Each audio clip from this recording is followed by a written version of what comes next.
Hey everyone, welcome to another episode of Fast Talk, your source for the science of endurance performance. I'm Chris Case. Many of our listeners, and in fact, most of the staff here at Fast Talk Labs, could be considered time-crunched athletes. People with, say, 6 to 8 hours to train each week. We're athletes who, because of commitments like parenting and work, must try and find ways to fit training in around life, rather than the other way around. And if you've heard that term before, the time-crunched athlete, it's because of our guest today, who literally wrote the book on it. But before you jump to the conclusion that the prescription in the book is high-intensity intervals all the time, think again. That isn't the case, and today we explore the specifics of the method as well as the science that informs this training approach. We'll also discuss its limitations and whether, as we're so often asked, if it can play nicely with the polarized approach. Our featured guest today is, of course, Chris Carmichael, author, coach, and the founder and CEO of Carmichael Training Systems, or CTS, which now boasts 50 professional endurance coaches who've worked with more than 25,000 amateur and professional athletes since 2000. Chris was a member of the 1984 Olympic team and the iconic 7-Eleven Pro Cycling team, and is a best-selling author of more than 10 books on training and nutrition. He was also coached the U.S. Olympic cycling team in 92 and 96. Today, we're also joined by a host of other experienced coaches, including Menachem Brodie, Jared Berg, Julie Young, and Neil Henderson. That and much more today on Fast Talk. It's time to explore training with limited time. Let's make you fast.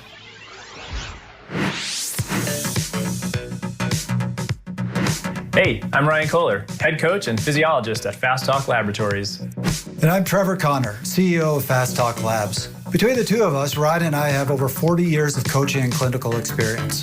From juniors to masters, national level athletes to club riders. Our team at Fast Talk Laboratories is pleased to offer new solutions and services.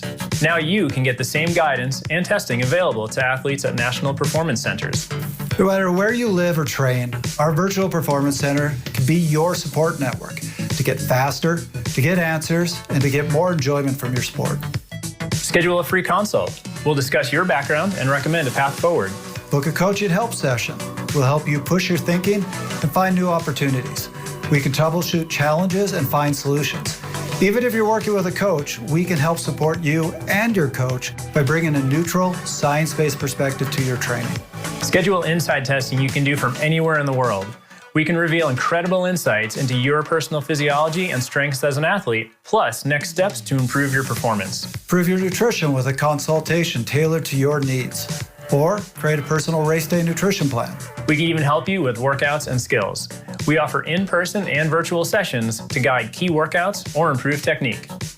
Fast Talk Laboratories is here for you, wherever you are. See how we can help at fasttalklabs.com/solutions.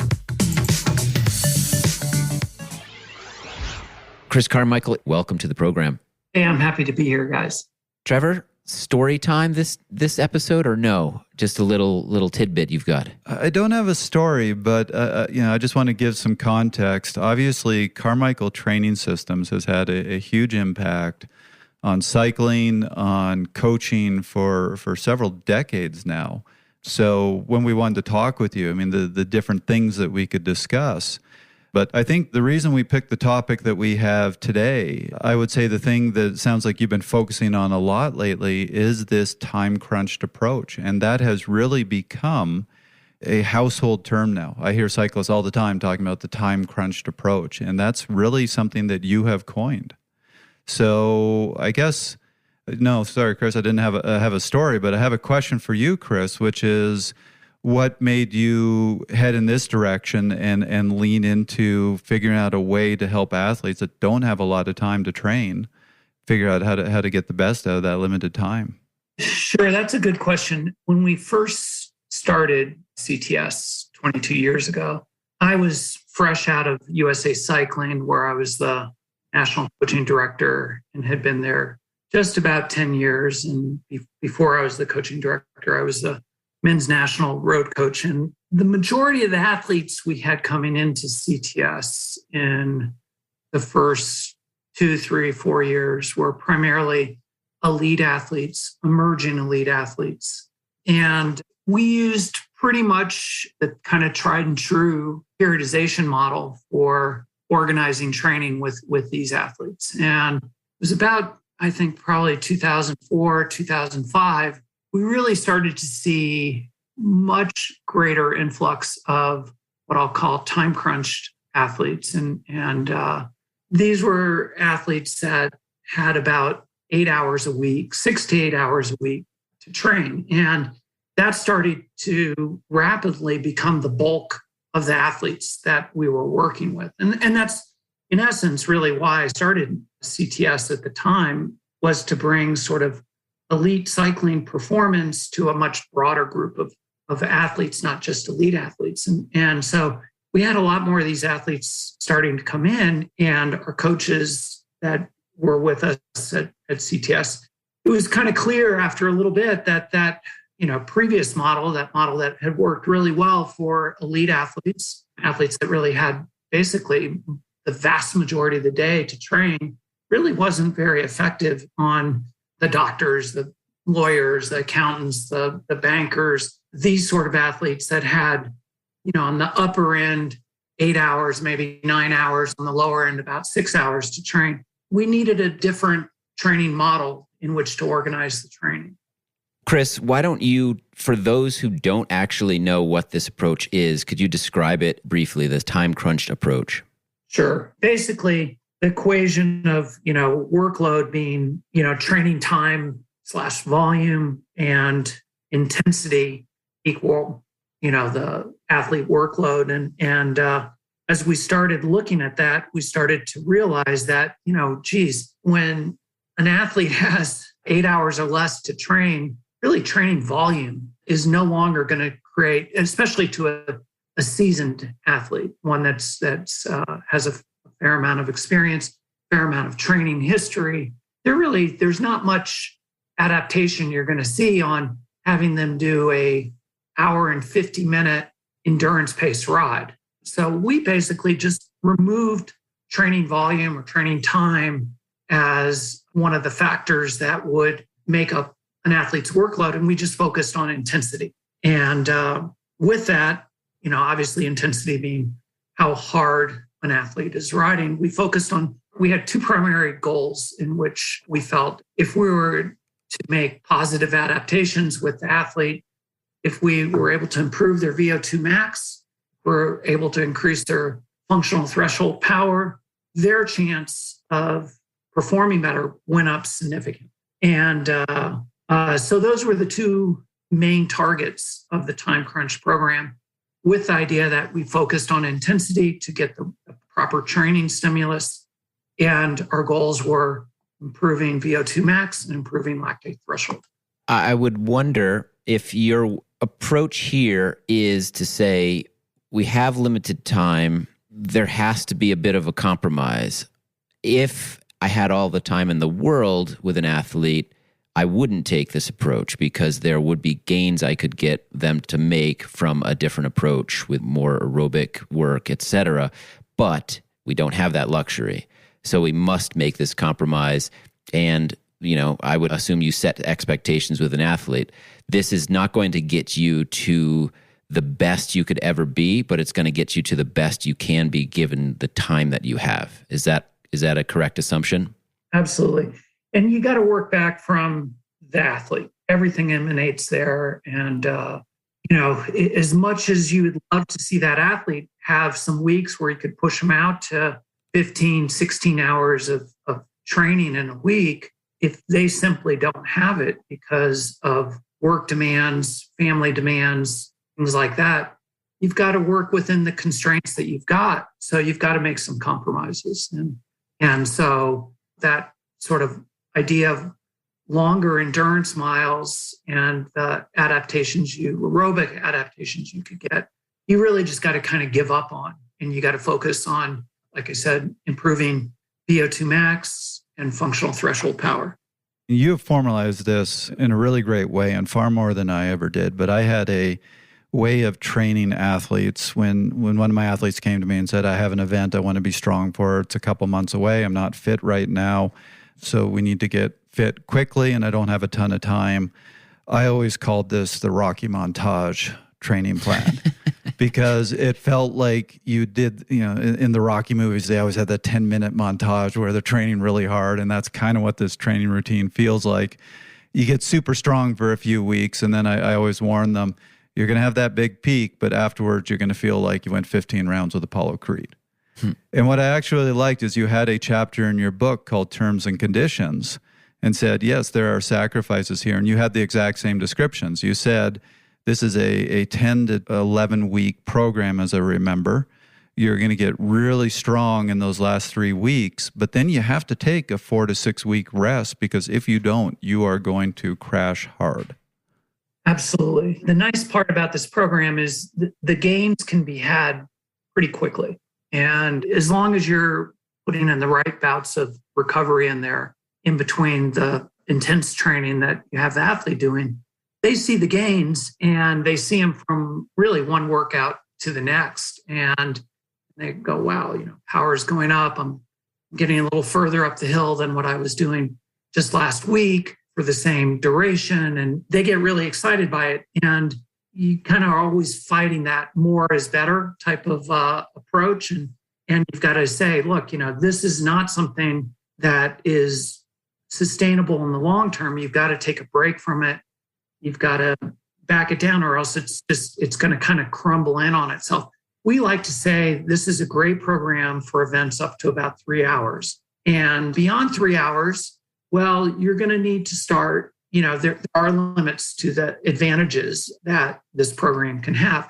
But I will say, look, if you're able to keep the athlete in the game and in the competition longer, all the better, and if they were getting dropped on the second or third hill, and now they're making it over those hills and they're continuing with the group and they're getting at that kind of upper limit, the duration of the entire event, but they're still in the game. Hey, you've done a good thing with that athlete. And they're usually pretty content with where they are. No, and understandably. So I'm looking at one of your plans here showing you have multiple ways to map this out. But I noticed that typically you have, it's Tuesday and Thursday, you're going to do hard intervals. Saturday, you're going to do some sort of intensity, but it's often over-unders and a little bit different from what you're doing during the week. And then on Sunday, you're going to do a 1 to 3 hour ride, keeping it much easier. But it's 4 days a week, and the other days you aren't touching the bike. And is that just to accommodate for the fact that these people have limited time, or do you feel even if they could get on their bike one of those other days and do something easy, they should take a rest day instead?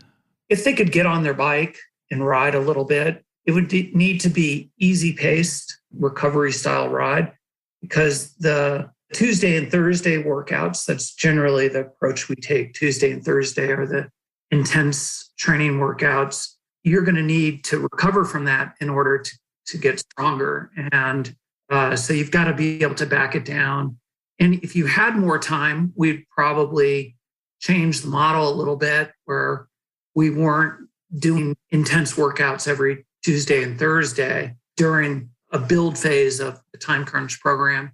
And we'd probably add in a little bit, some more moderate pace endurance rides. But with most of the athletes, as we started seeing the shift, if they can get in 8 hours, they feel great, and they're riding 4, maybe 5 days a week. Getting beyond that, you're just asking them to do something that it's just really challenging for them to do. And it's stressful on them because of the demands from work, demands from family, just, other demands in their life. And so what I find is, hey, let's focus on where we're going to get the biggest return. And if we're going to be able to improve your VO2 max by 5% or increase your functional threshold power by 15%, that's great. They're going to see that. They're going to be able to see that in returns and riding with their training partners, in their competitions, in their group rides, all those sort of things. And they're going to be pretty happy with where they are. Coach Banach talked with us about his approach to coaching time crunch athletes. Let's hear about what he does and how it compares to Carmichael's approach. This is where if we're going to do time crunched and they're serious about results, I go with the HRV-based training. So I like Joel Jamison's Morpheus.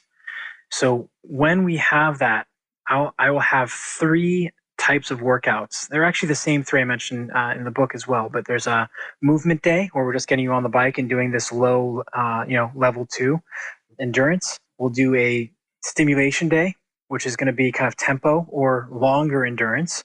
And then the last will be development day, which is high intensity. So for a true, like when we say time crunch, we're talking 6 hours or less, or are we talking? I'd say anywhere from 5 to 8 hours. Okay, 5 to 8 hours. The answer is 3 layers. But in base and build, I want them, if we can get one day where they'll go out, but they'll do small ring endurance or big ring endurance, where we're adding a neuromuscular layer for it. And usually up until, the end of build 1, we'll do small ring. We want that faster, turnover. And then once we get into build 2 and towards peak, it'll be a big ring endurance where we're getting the big muscular efforts and trying to challenge the stability on the bike. But I'll try and do at least 110% of their desired or goal race distance, as long as we know that they can handle that. So if their HRV is red, then obviously we wouldn't. But if they're yellow or green, then we'll do that. And then we'll adjust, maybe go to 30-minute workout or just skip a high intensity workout because we won't get that as much. And how much high intensity would you have them do in a week? I really try and aim for at least 18 to 20 minutes total with full recovery in between. But again, that also depends on, are we going for neuromuscular response? Like, are we working on power starts at the end of base because we're trying to tie stuff together? Or are we trying to do a little bit more like fatigue at threshold when we're doing like over-unders or gear-based stuff? So that'll drive it, but the minimum would be between 12 minutes for intermediates, 10 minutes for beginners, and in a single workout, 18 minutes for advanced. Yeah. And then how many of those workouts in a week? In a single workout. Does that really vary? I usually, that's a development day, as I call it. So I usually don't like more than 2. And that's for really advanced athletes who are on the bike, 4 days a week. We're talking about 8 hours time crunched. Whereas most of the athletes, to be honest, Trevor, will do 1 development day like that. We're really pushing VO2 max or whatever it may be. And that'll just be 1 day a week. And we'll do 2 stimulation where we'll do like sweet spot, lactate threshold. But the high intensity, I'm talking anaerobic capacity, sprinting, 5 seconds to 2 minutes would be that high intensity. But I like the cardiac power intervals. I'm a big fan of those, but it will base the recovery for that development day off of heart rate. So you got 60 minutes. Here's your warm up. The warm up's 15 minutes, 12 minutes, depending on that specific athlete. I have 2 in mind. At the end of that, when you feel ready, you hit the gas all out, a minute. And then you're recovering. You're soft pedaling using your breathing techniques and postures to bring your heart rate back down to 120 to 130 as quickly as possible. And you're going to go through at least 6 of these up to when your recovery hits X amount of time. Right. And that's why it's so closely tied to the HRV. Because then we can see, oh crap, we really redlined him. So let's back off. Or, gotcha. Wow, you're green today. Okay. Okay, so Chris, why don't we dive into some of the science behind this? And I do want to say, I want to give a huge compliment. I really enjoyed reading the science chapter in your book.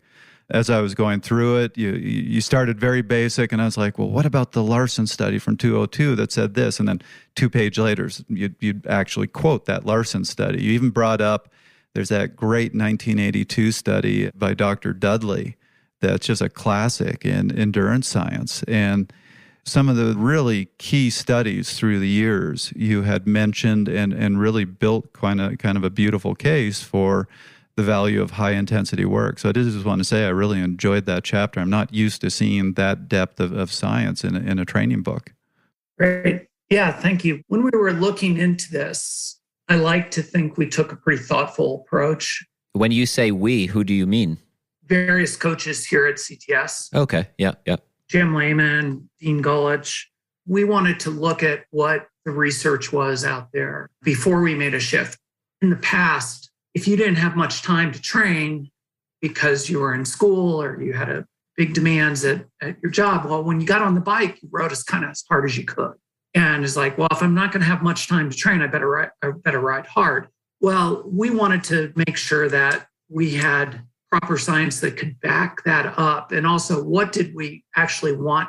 What was measurable and what was repeatable that we could see in the training and get the gains that we would want to achieve. So we looked at the various research that was out there, and there's actually quite a bit. And, it turned out that, it was improving VO2 max, improving functional threshold power. Those are things that you want to do with any athlete, right? I mean, no one's going to say no to, hey, 5% or 6% or 4%, bump on my VO2 max. Everybody's going to raise their hand on that. Or 10, 12% increase in functional threshold power. Cyclists are all going to raise their hands on achieving that.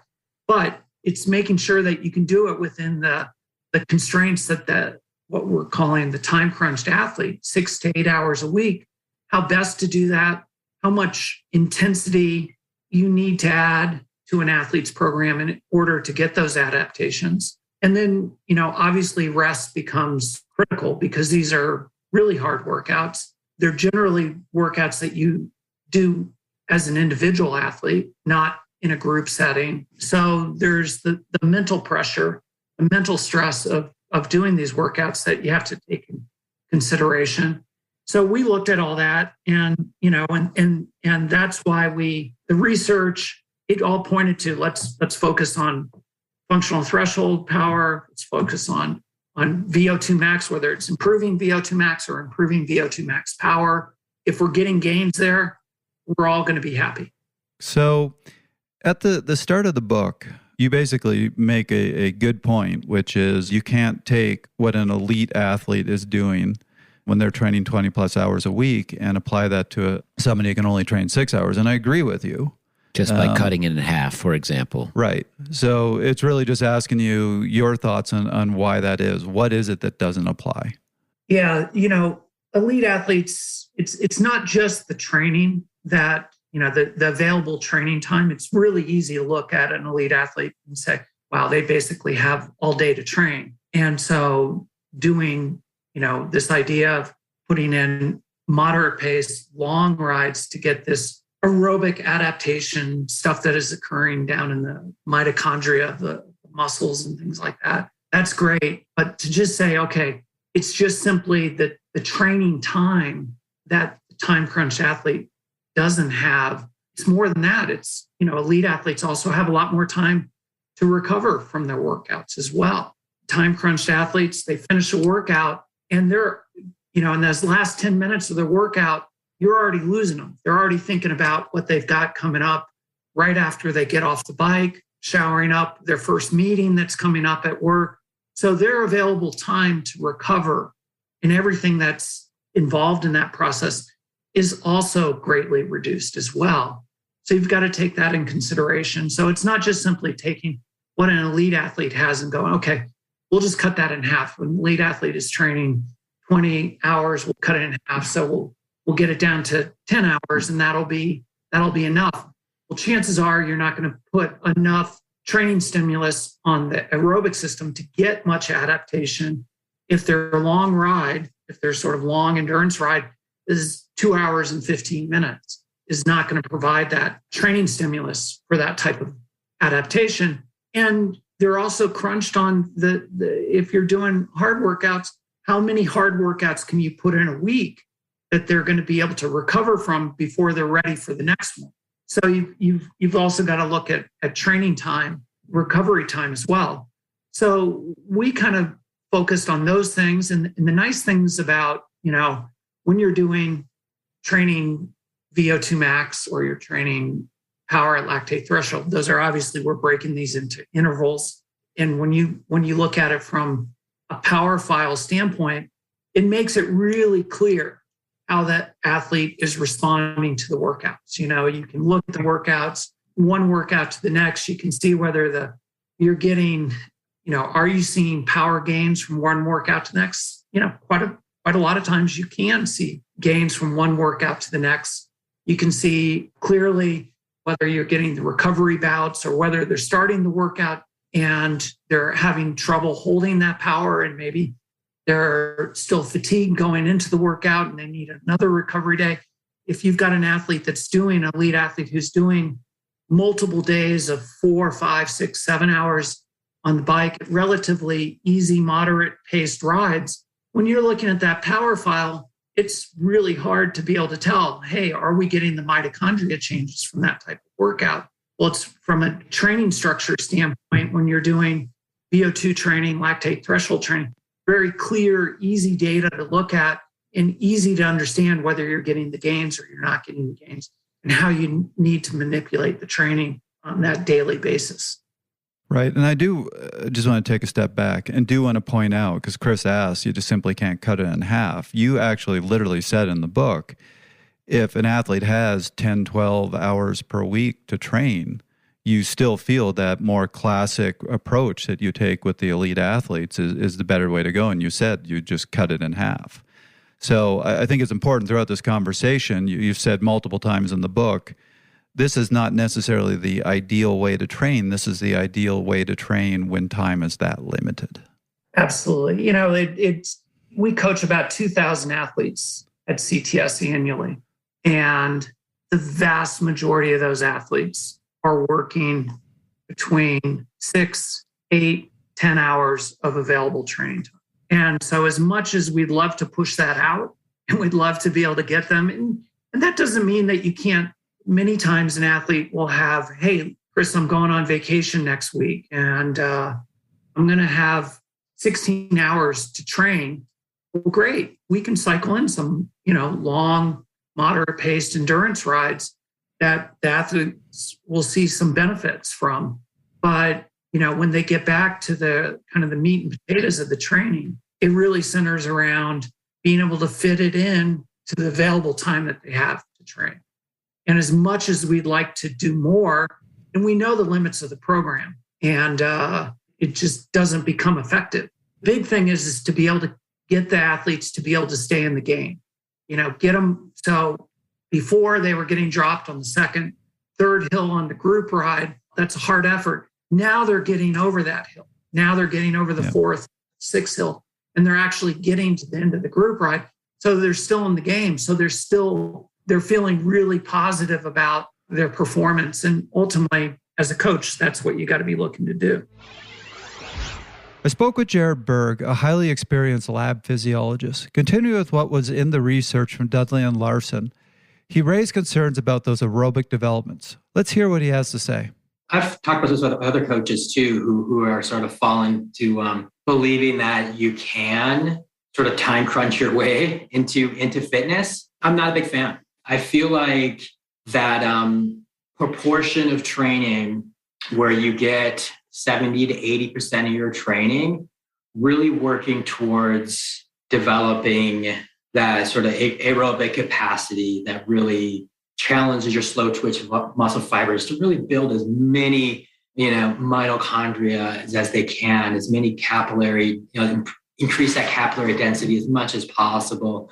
Right, to even encourage that sort of physiology to be able to function on more parasympathetically, not to be always sort of amped up and trying to interval and push, and actually being able to get a little more relaxed sort of tone to maybe increase that stroke volume. And I think that's you can't ignore that. And yes, you can time crunch it for maybe 6 months of your athletic career and just focus on the intervals, the high intensity stuff, and get a lot of great benefit. But then after a point, there's going to be diminishing return is sort of my thought. And you really need to break it out where even in that sort of 6-hour week, you're doing, 4.5 sort of hours of that week are really geared towards that endurance, building those sort of that lower intensity training adaptations. And then you still are left over with a couple hours of, potential to do some sub-threshold work and some threshold work and then some VO2 max intervals. So you're not greatly inhibited even with that, hour or less a day. You can still get that volume plus the intervals and get the best of both worlds, right? And so I would say that time crunch works for maybe a short time, but then you have going back to what our body really develops on and building all the different energy systems is where we have to cycle back to and put that focus.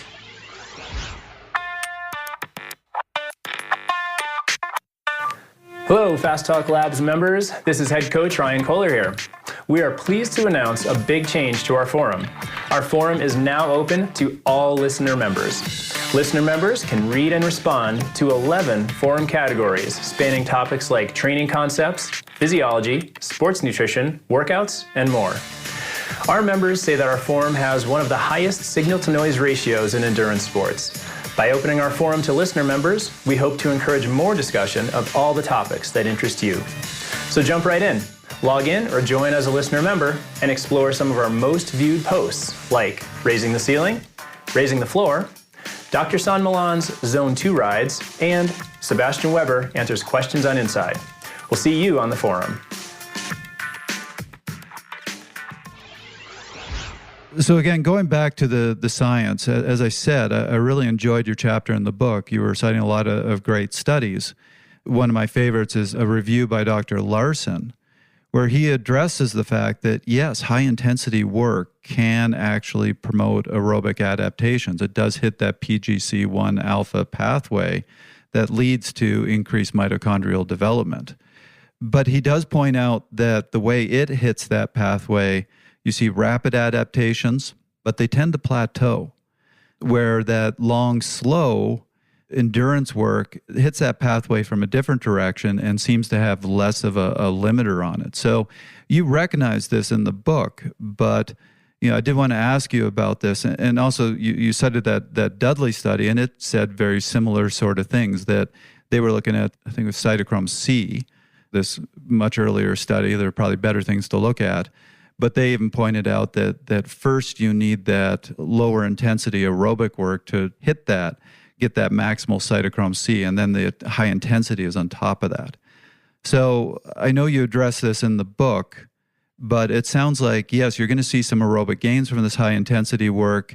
As you've pointed out, you're going to improve that glycolytic system, but there is a cap on this, and you can only go so far. And you have to recognize that if you take this approach. Is that correct? Yes.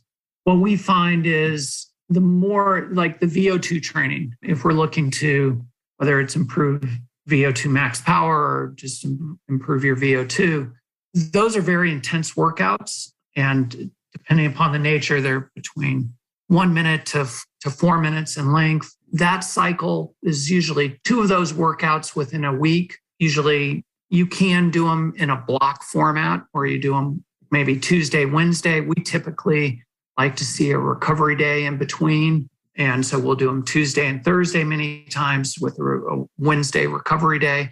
It takes probably 6 to 8 of these workouts to really start seeing those sort of adaptations where you're starting to see increase in higher average power over those interval sessions. But if you continue that, it kind of folds up on itself, and you've got to kind of back it down and go through recovery, regeneration phase, because you don't really have the base to be able to sustain and continue that longer than a 6-week period, by and large. Yeah, and you pointed that out. I wish I had it in front of me, but this was even a quote out of your book where you said you start to get top heavy, and you can get crushed under your own weight. And forgive me, I'm going to go, you cited in the book one of my all-time favorite studies. I had to go back and reread it before we did this recording. And, again, in that Dudley study, they point that out, that this high-intensity work, it's going to produce oxidative adaptations in your fast twitch fibers, which is going to help. That's when you're talking about that getting over that hill with the group as opposed to getting dropped. But they also pointed out with a lot of that high intensity, you actually see a decrease in gains in fast twitch fibers. So as you said, you're really building those big, strong, more glycolytic fibers, but not necessarily helping those big aerobic fibers. So this leads to the next question, which I know you wanted to talk about, which is you said this approach is great for events under 3 hours, but you're going to start fading because you don't have necessarily a well-developed slow twitch fiber. So what about somebody who wants to do an event that's longer than 3 hours? And I know you had a couple chapters about this in the book. Well, first of all, you're absolutely correct. Somebody who's targeting, let's say, more of an ultra endurance cycling event, Unbound or A lot of the events out there, cycling events out there now are 200-mile events, and they're going to be pressed on events like this. So you also want to look at, obviously, in working with an athlete like this, is the nutrition plan. Make sure you have you're looking at the nutrition, you're looking at the hydration plan that you have for the athletes, because these are all mistakes athletes make, not all athletes, but many athletes make. So making sure that if you're doing these big events and you haven't been able to put in this nice big aerobic endurance base, you're going to need to make sure that you're following a really good nutrition plan that you've honed down in your training, good hydration plan, because they go hand in hand together. And then when you can build in and cycle in periods where an athlete could have more available training time, back down the intensity of the training and put in more longer endurance. And sometimes it doesn't take as much training volume as you would expect in order to get some of those positive aerobic adaptations. You still are having to work within the constraints that the athlete has. So they may have, now they have a week coming up that they're going to have 12 hours, 13 hours available to train. Well, you're also not going to want to go out and have them do the same level of intensity, those same high intense intervals, whether it's targeting VO2 max or functional threshold power. You're going to want to back those down. And so that you're able to do 3-4 hour days and get up to 13 hours, but you've backed down the intensity so you don't have that oxidative stress that's occurring from those high intensity intervals. And you're looking to hopefully get that aerobic adaptation that occurs from doing moderate paced, longer endurance style miles. That's actually something that I have found really valuable with my time-crunched athletes. As you pointed out, you can be very effective with limited time and very targeted work. But I usually ask them, as we're doing a build-up to their event, could you give me 2 weekends in this 10 to 12-week period of time where you can tell the family, sorry, you're not going to see a ton of me. I'm probably going to be a little bit grouchy, and get 2 days of some good aerobic work, some good endurance work. And I find that, even if it's just every 6 weeks, or even you can just get it once, can really help to round out. Absolutely. And I think some of it is also not just the gains from the aerobic work, the longer, moderate paced aerobic rides, but it's also that's the perfect time to start honing in your nutrition plan with athlete, your hydration plan. And so that they go into the event and they know exactly how much and how often and what they're eating throughout the course of this ultra endurance event, how hydration is critical to the plan as well. So I think you also want to look at it from that standpoint and use that time to effectively develop a good nutrition hydration plan for the athletes. And, it really kind of goes back to the overall training principles. One being reversibility. A lot of times an athlete will start at the beginning of the cycling season and they're coming off a big base of longer, moderate paced endurance rides. And they have this great, well-developed aerobic system. They start doing more intense workouts and things like that. Well, your body, it'll start to reverse itself. By that reversibility principle, you're going to start over a period of time if you're not putting in that training or, longer, moderate paced aerobic work, where you're going to start to lose that over a period of time. And you see that when an athlete gets into the racing season, they're racing, having to recover from the race, having to freshen up for the race. Maybe there's only really one serious training ride in the week. After 6 or 7 weeks of that, their aerobic base has deteriorated pretty significantly because of the reversibility that has occurred. So I want to ask you one more question about the science behind all this before we move on. And I will tell you, when I first heard about your time crunch approach, before I had read it, this was an athlete up in Toronto who told me about it and said it was great. And I asked him what he was doing, and he was doing, and trust me, I've now read and know that he completely misinterpreted your book, but he was doing intervals 5 days in a row during the week. which just kind of dropped my jaw. And so this goes back to a lot of the original research by Dr. Stephen Seiler, looking at the fact that intensity causes a lot of autonomic stress. It affects your nervous system. And he did a fair amount of research showing that once you start getting over 3, basically said 2 interval sessions a week is generally optimal. 3, you can see a little more gain. You get over that and you're seeing no more gain, but you're actually pushing yourself towards overreach or even overtraining. So I was interested in your thoughts on that, but I was also very pleased when I looked at your plans to see that you never did more than 3 high-intensity sessions a week, even in this time-crunched approach. Absolutely. We wouldn't do that. I kind of make it as try to take a simple approach as possible. This high-intensity training, whether it's VO2 max or threshold power, it's powerful medicine. And you've got to be careful about, it can bring you some great gains, but there can be some side effects to it. And a lot of times, this is one of the things that with an athlete who's seen these gains and they're really excited, and it's like, wow, man, I'm not getting dropped on that third hill on the group ride. I'm able to stay with them all the way to the end, and they just want to do more. And you're kind of battling that aspect of more is better. And it's really, I find about 2 hard interval sessions a week is about all an athlete can handle. And then a third may be a mix where you're trying to tie in all the systems, maybe a group ride where, they're listening VO2 max, they're above it, they're below it, they're, over threshold, they're under it, they're at it, and you're kind of tying it all together. If you have beyond 3 hard sessions in a week, chances are in a relatively short period of time, the athlete is going to start being overtrained, and you're not going to have enough recovery to have them adapt, and slowly their performance is going to start going down. And, one thing for many times an athlete overtraining, they kind of confuse the symptoms, so to speak, of overtraining to undertraining. And they think they're just training enough or hard enough, and they just keep doing more and more and more, and it digs the hole only deeper.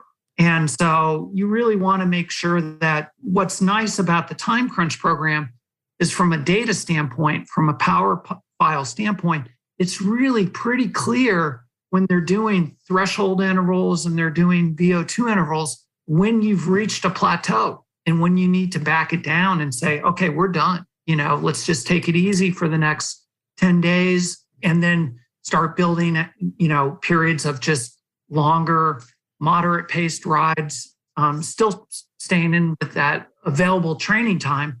But it becomes very clear when you're doing intervals on Tuesday and Thursday, you're no longer seeing gains, and that you're actually now starting to see the data showing that, hey, this session, they're averaged, 6-7 watts lower than the previous session. Well, let's take the next 5 days and just ride easy. And then they freshen up, and it's like, okay, they're fresh. You do another hard interval workout, you look at it, and their watts are up 10 watts higher than they were before. Okay, now we're back. Let's crank it back up, and we'll do it.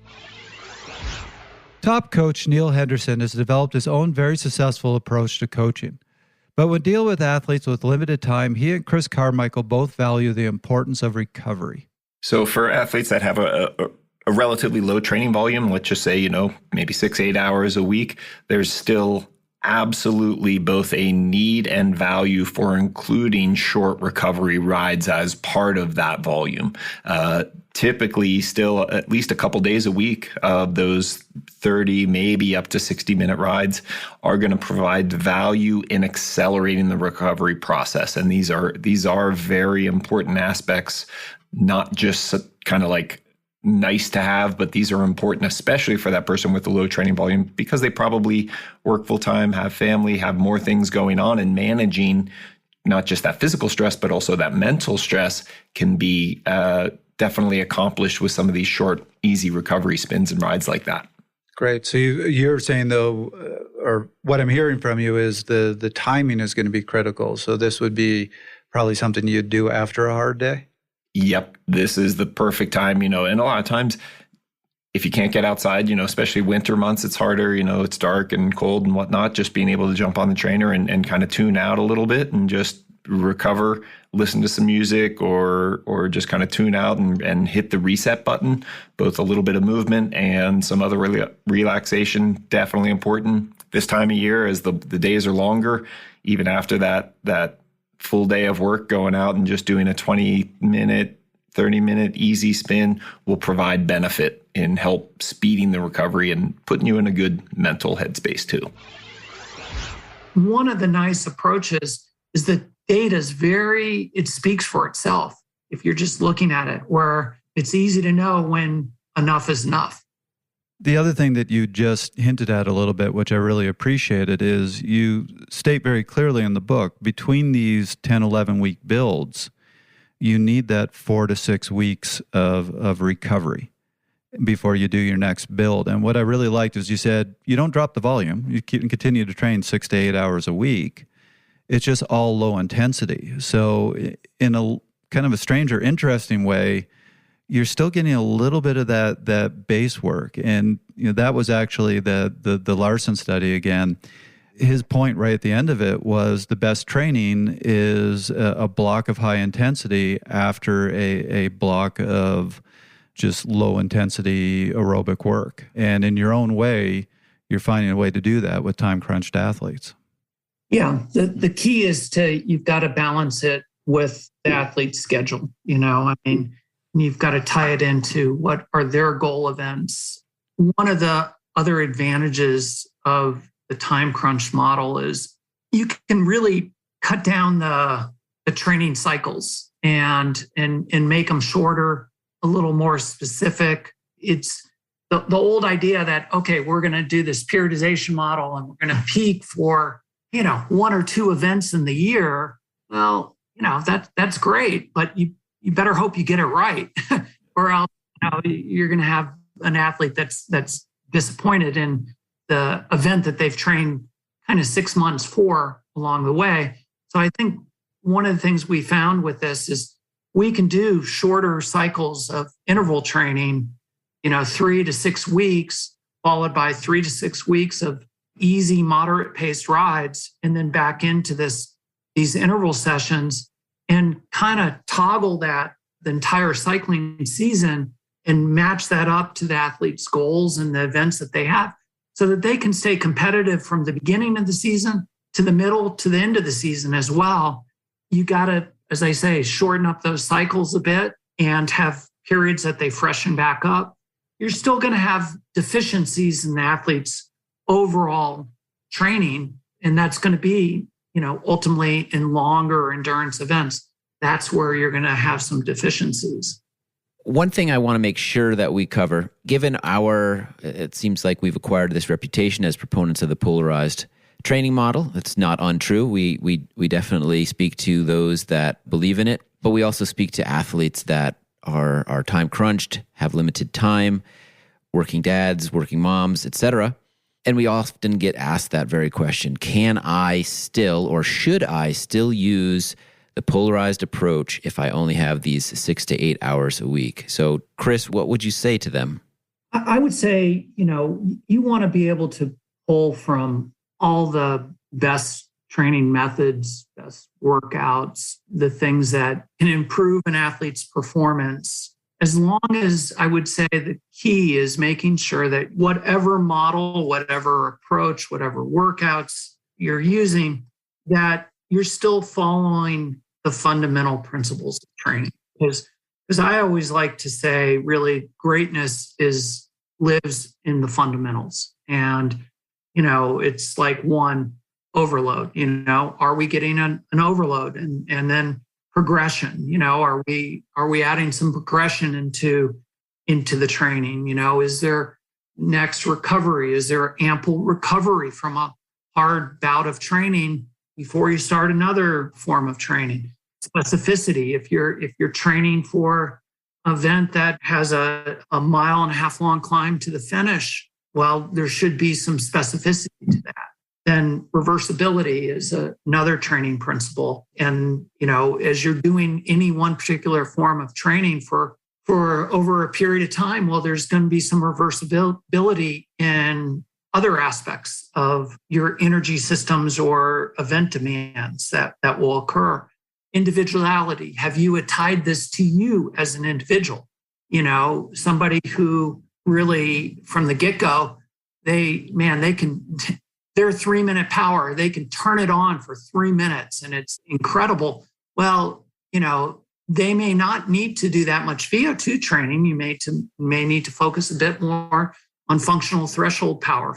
So I think as long as you're going back and being able to apply the fundamental principles of training to any training model, then I think you're going to be, you're fine. Because it's where I find where things go wrong is when you deviate from the fundamental principles of training. No, I would agree with that. And actually, even though I wouldn't call this a polarizer, I wouldn't call it a sweet spot approach either. It's its own unique approach. You do apply many of the very similar principles. And one of the things I like is you're very judicious. You're not saying go and destroy yourself with high intensity. As a matter of fact, and you address this in the book, you're using high intensity to build form, but you're keeping it limited. In a given week, you might only accumulate a total of 30, 40 minutes of time above that lactate threshold. So if we actually, just I'm looking at your weeks right now, if we did this by percent of time, Dr. Seiler tended to do it by workouts. So how many workouts did you have that were high intensity workouts versus easy? And by that, no, it's not polarized at all. But if you did it by percent of time, you would still be on your plan here spending the bulk of your time at low intensity. There's nowhere in here you're saying, go out and do that kind of in-between, feel-good, 90% of threshold power rides to try to up that training stress a bit. Yeah, no, not at all. And that's one of the things we hear most often from athletes when we first start working with them. It's like, wow, feels like I'm just doing a lot of easy riding. And then you kind of walk them back through it and go, okay, let's take a look at what you did on Thursday. Let's take a look at what you did on Tuesday. Tuesday, you spent 22 minutes at, basically eliciting your VO2 max. That's a lot of time at VO2 max, but the rest of the time is just easy riding, and Thursday, maybe you're spending 18 minutes at VO2 max. If you're doing a phase of VO2 max training, VO2 training, you really can't handle, most athletes, even elite athletes, can't handle a lot more than that. And it's like I said, I like to look at intense training as really powerful medicine, and it has side effects. So you have to be careful when you apply it, and when you use it, because, it's not always just sunshine and it's easy to kind of overdo it. I look back when I was an athlete on the 7-Eleven team and when I was on the national team before that, and the polarized approach, sort of that 80-20, 80% of the training you're doing is pretty easy, moderate, 20% is pretty intense. And I look back to a lot of how we trained, and it was very much that 80-20. We'd go out, we'd do a lot of long rides together, 2x2. All of a sudden, hey, we're coming up to a town where we need to stop and get something to eat and drink. And so we'll crank it up for 10 miles going into that town. Team time trial training, get to the front, pull as hard as you can, get off, sprint to get back on, sprint when you get to the front, and we may do that 3 times in roughly about 20, 30 minutes in the course of 6 hours on the bike. Overall, you're in that kind of range of 20% is pretty intense, 80% is really pretty moderate paced rides. So I'll say that style of training has been around for quite a while and has shown itself to be very effective. Now, back then we had very limited ways in which we could measure and what we could measure. And that was primarily an Avocet computer, which was speed, time. That was about it. I remember those. They were fun. The olden days. As Carmichael points out, it always comes back to the principles and balance. So before we wrap up the episode, let's hear from coach and physiologist Julie Young and her thoughts on the importance of sticking to the fundamentals of training, even in time-crunched athletes. I mean, I guess for me, it's, the time-crunched athlete is always driving the ship, in terms of, sometimes athletes will come and say, well, what's the time commitment? Like, what do I need in terms of time commitment? And I think it's, for me, in order to create a really positive experience and not create like a sense of conflict, is always working within the athlete's time parameters.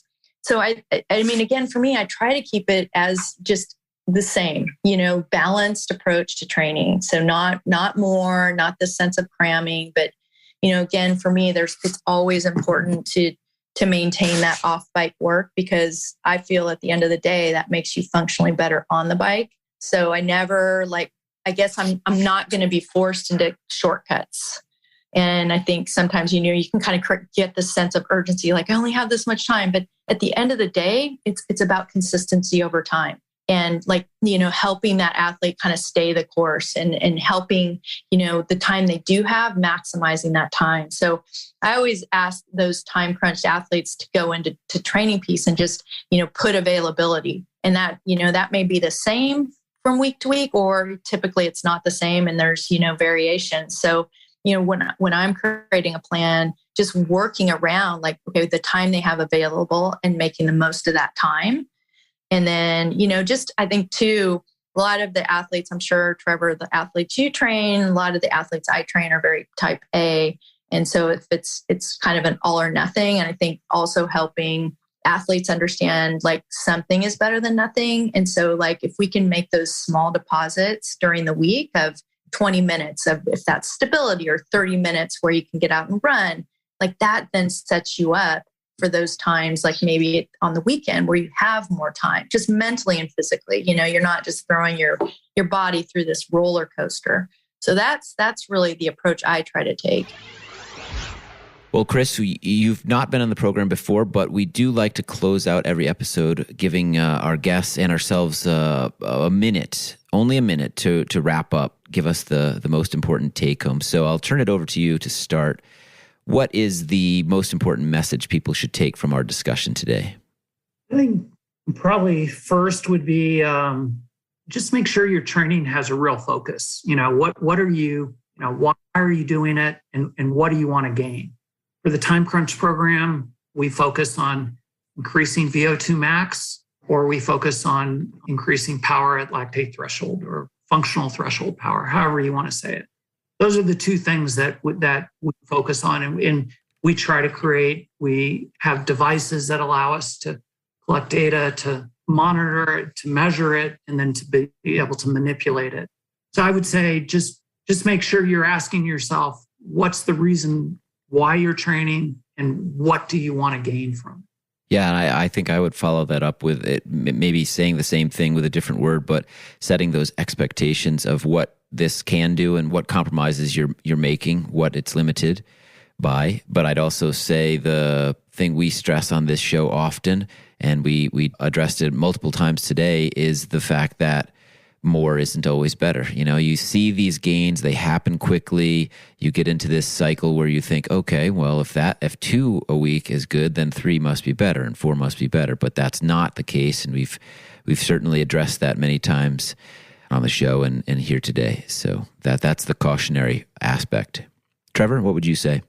Well, as I said during the episode, my first exposure ever to your time-crunched approach was a misinterpretation from an athlete up in Toronto who was just killing himself every single day and telling me he was following your plan. So at first I was like, oh my God, what are they doing? What is this book going to do to people? Yeah. But then I read it.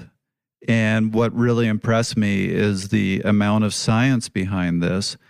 And in particular, you back up why, if somebody has 6 hours per week, this is the way they're going to get the best gains and be competitive. And I really appreciate that you say, yeah, if you have 14 hours per week, we can make you a much stronger, better cyclist, but not everybody has 14 hours per week.